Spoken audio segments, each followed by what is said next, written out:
starts now. Good evening, I'm Lauren Culver. And I'm Nicholas Kwolek. Thank you for watching KX News.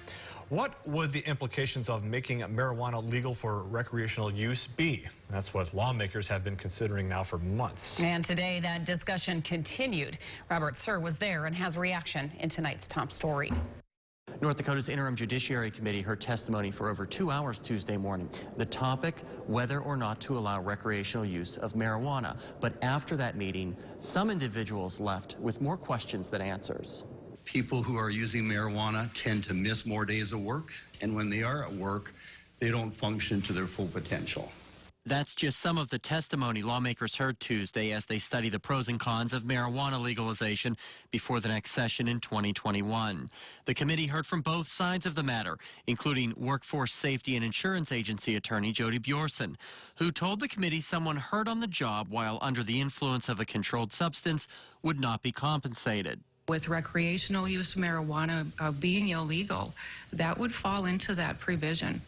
If, in fact, it can be proven that the use of an intoxicant or an illegal drug caused that work injury, then we don't pay for that. But that could change if marijuana use is made legal. One of those pushing for legalization is David Owen, the chairman of Legalize ND. I don't think it's moral and just to put someone in prison for a substance that's objectively safer than alcohol. I don't think it's right to ruin someone's life when they didn't harm anybody. However, Dr. Joel Blanchard with Sanford Health says people could be hurt if recreational marijuana is approved, according to a study in Colorado where it is legal. What it showed is that the risk of a crash was up to 7 times greater in marijuana users versus the general public. That means someone who's not using any drugs or alcohol or other drugs. Representative Shannon Roars-Jones saw a bill defeated in the last session that would have decriminalized small amounts of marijuana.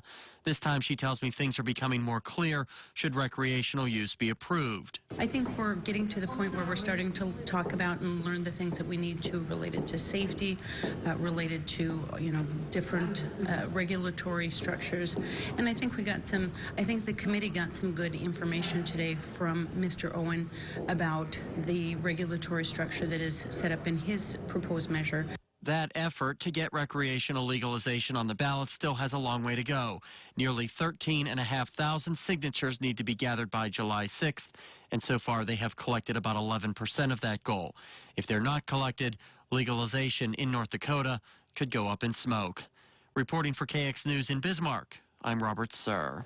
The committee also heard testimony this morning on what impact legalizing recreational use could have on the medical marijuana industry and if both products could be sold in the same store.